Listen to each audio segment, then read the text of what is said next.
You drive through your neighborhood, see construction, and wonder what's being built. Imagine finding out that construction is for a group home to house people charged with crimes, but deemed incompetent to stand trial. When you came to the door and said, "Do you realize this will be a forensic group home?" You didn't know that I knew what that was. A non-restricted facility with homes, schools, and bus stops just feet away. Whew, it hit me right in the pit of my stomach. Then imagine finding out West Virginia's largest agency was behind it all, moving full steam ahead while leaving neighbors and leaders in the dark. They got hit blindsided. County officials, city officials, nobody in the county knew what was going on here. It's a plan we uncovered. Our investigation prompting packed community meetings with concerned citizens wanting answers. Where do they derive the authority to go into any residential community and build whatever they want?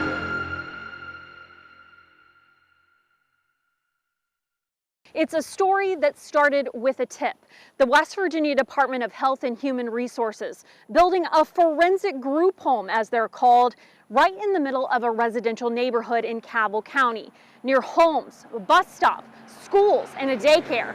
When I got a tip that's what was going on, I started digging, pulling permits and plans, and what I found sent shockwaves through the community. For the past few months, sounds of construction have filled the air along Norwood Road in Huntington. What were you hearing was going to be put there? Just apartments. At first, I didn't know what kind of apartments, just apartments, maybe townhouses. That's all that I had heard. Jennifer Lester lives 2 doors down from 3435 Norwood Road. Last week, I received a tip that address would soon be a forensic group home. According to the State Department of Health and Human Resources website, those homes are for persons with mental disorders or defects involved in the criminal justice system. So I started making calls and asking for documents. I obtained the building permit for the site, which shows renderings and plans, but describes it as an independent living facility. The permit states it is being built by a developer in conjunction with DHHR. So I reached back out to DHHR with questions and requesting an interview. My interview request was ignored, but a spokesperson confirmed in a statement, quote, "The property under construction is, quote, a future group home site." She went on to say the original intent for the site was to use it as a forensic group home. However, the proposed population may change as more information becomes available. I asked if patients at the new facility would be coming from any of the state's psychiatric or mental health hospitals, including Sharp or Mildred Mitchell Bateman. The spokesperson said, if this site is utilized as a group home for forensic patients, referrals could come from William R. Sharp Jr. Hospital, Mildred Mitchell Bateman Hospital, or a diversion facility such as River Park Hospital or Highland Clarksburg Hospital. Jennifer Lester, who lives just doors down from where the new group home is being built, is also a psychiatric nurse. She's worked in state-run facilities that house the patients that could become her neighbor. So forensic patients are patients that have committed crimes that would normally put someone else in prison, but these people have been deemed incapable of standing trial. So they go to a place like a state hospital instead, where they either they get through their sentence there, they go through their sentencing there, or at some point in time they're no longer deemed incapacitated and they can then stand trial and go to prison. If I didn't know anything about forensics, I would probably be afraid, but knowing about forensics makes me more afraid, not less afraid. I've also reached out to representatives for this district, State Senator Woelfel, Delegate Rohrbach, and County Commissioners Sabonia, Mant, and Caldwell, who, like Jennifer, say they did not know about the construction of the facility. I like knowing that I can take my key and walk into the facility and do my job, and I love doing my job. I love being a psych nurse, even with forensic patients. But I also love knowing at the end of the night that I can take that same key and lock it behind me and go home where it's much safer. Obviously, we're never 100% safe. Jennifer also feels the community should have been more informed. Were you ever informed in any way? Nope. Didn't know till today when you told me. If my voice can be heard to anyone, I definitely would advise against putting forensic patients there. I understand that these are patients that obviously have been released and are being released to a group home, but it doesn't mean that there aren't extra dangers with them over the general public. That investigation aired on a Monday night. Less than 24 hours later, the West Virginia DHHR makes an abrupt change, announcing a new plan for the facility. While the agency ignored our request for an on-camera interview, they sent out this press release late Tuesday afternoon. It states in part, quote, "At the time this facility was envisioned in 2021, leaders at DHHR agreed its best use for the Huntington community was as a forensic group home. However, now with so many children in state custody in need of residential mental health intervention being served out of state, we revised its purpose to instead be a home to serve West Virginia's youth with mental health needs." So I reached back out to Jennifer to share the news. When I called you, you said, just tell me what your emotion was when you picked up your phone and saw the text. I started crying. Happy tears. Because I have two beautiful girls myself that are 9 and under. And there are the same age girls within a very small radius of that facility. And I don't want to think that they can't go out and play in their yard. And I obviously keep a close eye on them, but I don't think I would even be able to walk away for a second if that was a forensic facility. With DHHR now saying the facility will house youth in foster care, we reached out asking if those placed there will have a history of mental or behavioral issues, and if they will be coming from out-of-state facilities. A spokesperson responded, saying it will be a residential mental health treatment facility for children who historically have been served in out-of-state facilities. So we asked Jennifer if she has any worries about the new direction of the facility. I do have a little bit of concern. A lot of times foster kids, especially older foster kids, they've been abused and they're still trying to figure out the world, and there's still, there's a lot of behaviors and they like to run away. So I figure I may end up with some in my yard. But at my facility, we actually have those children there as well. When I first spoke with Delegate Rohrbach, he told me he had strong concerns about a forensic facility in a residential neighborhood and immediately reached out to DHHR. After DHHR changed course, I circled back to see if he feels the new purpose of the facility is appropriate. Are you concerned that they would ever change their mind and go back to a forensic facility? Well, I'm always concerned, and that's why I'm going to keep looking into this situation, because that is just not something that needs to be placed in that neighborhood. After that investigation, we started looking deeper into neighbors and officials' concerns and found that the West Virginia Department of Health and Human Resources' own building code states group homes are a risk potential facility and should not be located near public and private schools. When I pointed that out to DHHR, a spokesperson told us this is not a requirement in state code or rule. That answer didn't appease neighbors who within the week came together for a meeting with local and state officials. First of all, I will start out by making it very clear that the proposed use of that property is totally unacceptable to me. State Delegate Matt Rohrbach, who represents the area, fielding most of those questions and telling community members about his discussions with leaders at the state level. Got a lot to report because I'm kind of the person that's been up there dealing with the DHHR and dealing with the government. So let me start out by saying that the proposed, so first of all, I did not know about this until Sarah Sager got a hold of me a week ago. It's Friday. It's the first I heard about it. Obviously, as the folks in this room could tell, you could see a little bit of activity on it as far as construction went. I didn't have any idea what it was. Heidi Moeller-Pager lives next door to the property. Her family has lived around it for more than 100 years and at one point even owned it. She says with the close proximity to her family, she had to come speak up about her hopes for the property.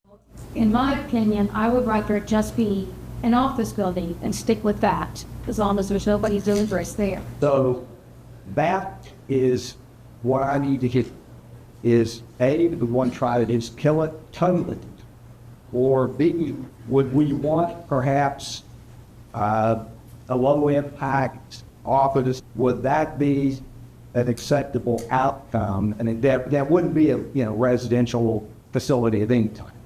I don't want HUD housing there. I don't want low income. I don't want him to make another deal with somebody that's a private business that can put in whatever they want. In my opinion, I would rather stick with the state and put office buildings next door, because that would be better off for everybody. Somebody there from 8 to 5, there's nobody sleeping there, there's no bedrooms, there's no people that have problems. I can deal with that, but I cannot deal with something. So it's every. Well, okay, let's go ahead and do it now. I mean, this is a question. Okay, and that tells me an awful lot about what I want to get accomplished at this year. Delegate Robach assured the concerned community members this will be a priority for him this upcoming week in Charleston. If our sincere desires, we're getting really deep in session. There's having no sessions at all. To get this resolved this week, if possible. The day after that meeting, the community came together again, this time at this church, hoping to resolve the issue and start the conversation about preventing a similar situation. Community meeting round 2. I want to thank every one of you all for coming up here. I mean, that shows a lot. It shows a lot about our community. Gary Sawyers organized both community meetings held for people who live near or along Norwood Road. The meetings come after a WSAZ investigation on February 13th revealed the West Virginia Department of Health and Human Resources contracted a private developer to build this group home on Norwood Road in Cabell County. At Monday night's community meeting, Delegate Robach had an update from Charleston. The plan has been executed. I met with the Secretary of DHHR today and the Secretary of the Bureau of Behavioral Health. They have agreed to meet and get repurposed his office space. We basically got it worked out today. He said he'll try to have me something by Thursday in writing from a joint letter from he and the Secretary of Administration, who oversees the state's office buildings. But it's all done. All right, great.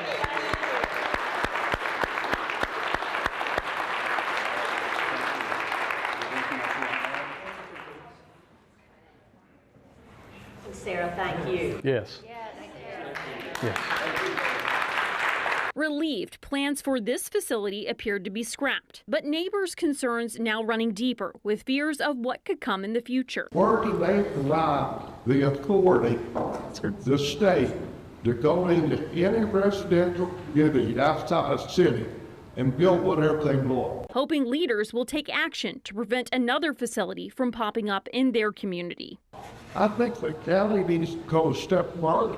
6 pages, nearly 100 signatures objecting to an inpatient forensic facility along Norwood Road in Huntington. They're also asking that West Virginia code be amended to prevent instances like this one from ever happening again. If you signed the petition, if you notice down on the bottom, it states that we need to keep this going. So I think that's something that with our, hopefully working with our commissioners and, being able to stop that where anybody can just come outside of the city limits and do whatever they want. And I think that's, that petition, we're going to get it to whoever it needs to go to, and we'll just keep on fighting for that until we get that stopped also. Coming up, as one community is relieved, another finding themselves in the same fight with a whole lot less time. This thing was completely constructed. It was finished. How our investigation stopped this would-be forensic facility from opening and paved the way for preventing any similar situations statewide. Plus, we finally get to ask the state why its plans were kept secret from neighbors and leaders. I want to ask you your thoughts on transparency.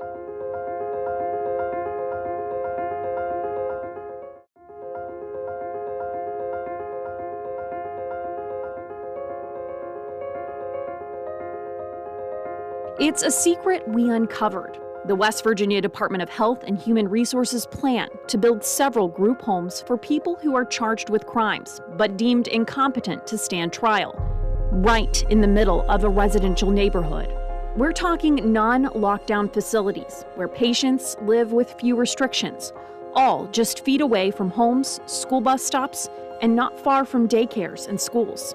When we got a tip that's what was happening in Huntington, I reached out to neighbors as well as local and state leaders who all say they knew nothing about the plans until I told them. Were you ever informed in any way? Nope. Didn't know till today when you told me.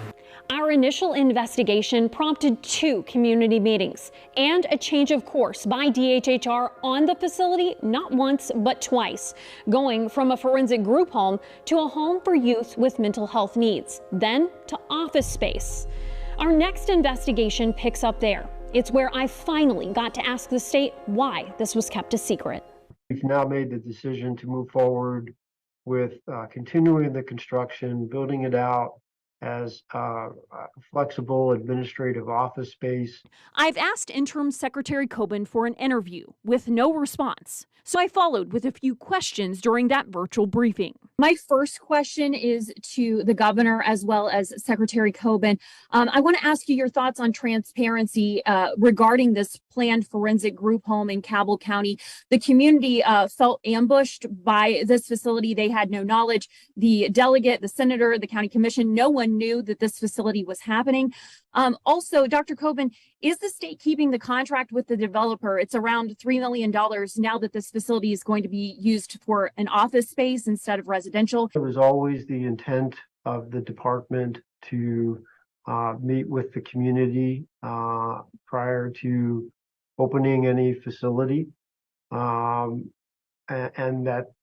it's also the intent of the department to try, as I mentioned previously, to ensure that all individuals who are under the care of the department are placed in the least restrictive care setting that's possible. So I think that, learning from this experience and making sure that as we move forward, those types of meetings occur earlier on in the process. On Thursday, the Cabell County Commission amending its agenda to address the issue.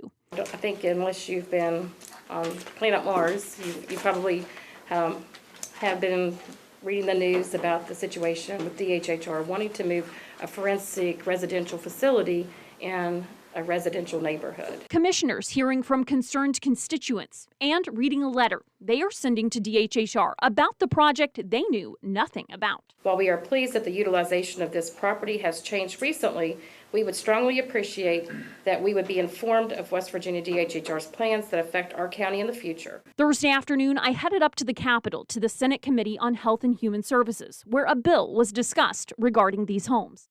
What kind of crimes could you see in there? Could you see arson? Yes. I sat down with Senator Eric Tarr, who drafted the bill.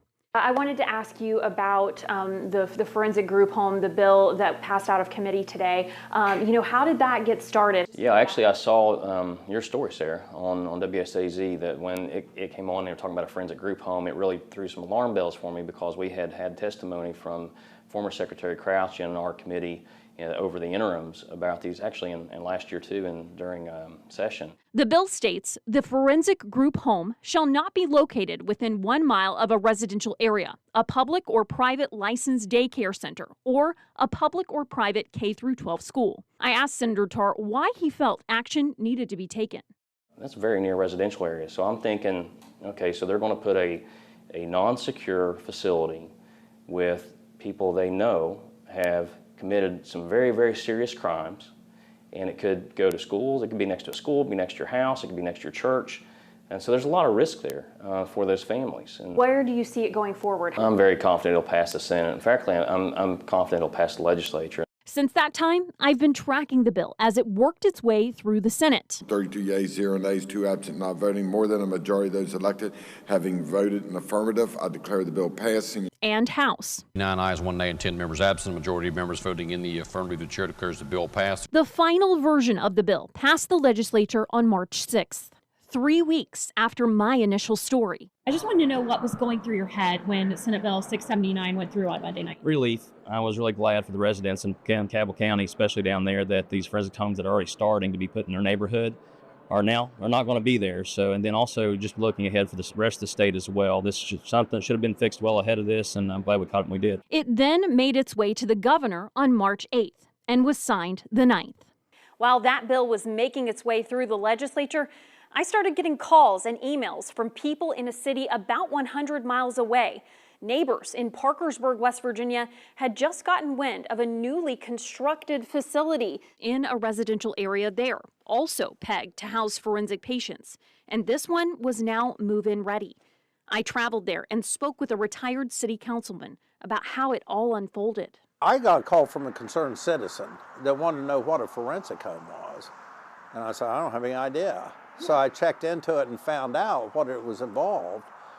Then I talked to some city officials and they didn't even know what was going on. So when you were searching around, how did you kind of figure out what a forensic home was?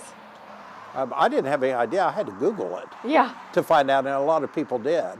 And then still the explanations were kind of vague. And you all were calling me. I think you sent me an email, and I got a call from somebody saying, oh my gosh, this thing is about to open. Yeah, well, that's when I contacted WSAZ because I had found out that you had one, a story earlier about the exact same thing. So I contacted WSAZ to kind of inform me of what was going on, to educate me a little bit more. Yeah, it was crazy. What were the local neighbors to you saying when all this was going down? One of them called DHHR and asked them how it would be operated. And they explained that these were former inmates that had mental health issues and they'd be housed up here together. Have you ever seen anything like this before? No, because everything else, this thing was completely constructed. It was finished by the time we found out what a forensic home was and what it was going to be. And that's unusual. Usually we hear about things in the early phase because once they apply for a building permit, it becomes public. And you see on the building permit exactly what it is. This building permit didn't have any indication of what this building was going to be used for. It just felt like somebody in the government, state government, didn't want the local officials to know what it was until it was completed and staffed. And we caught it right after completion and prior to staffing. So that's what helped us. If it would have been staffed, it would be here today. Yeah. Are you glad that you caught it when you did? Oh, absolutely. Yeah, and the community is glad too. In December, I checked in with DHHR for an update on the Parkersburg facility. They say they are still assessing the need and use for this location and working with local providers to identify an occupant. While the building has sat empty since its completion back in March, the state has had to make lease payments of more than $13,000 per month since April. That's about $120,000 for this year. Back in Huntington, where there once were crews building, now the land has overgrown vegetation and equipment kept in storage containers. The same outline of the footers of two buildings still visible from the road. West Virginia DHHR paid out that developer in May, a cost of more than $200,000. After that, the state decided to cut ties and not continue building it out as office space. We spoke with the developer, who says the site will now house townhomes.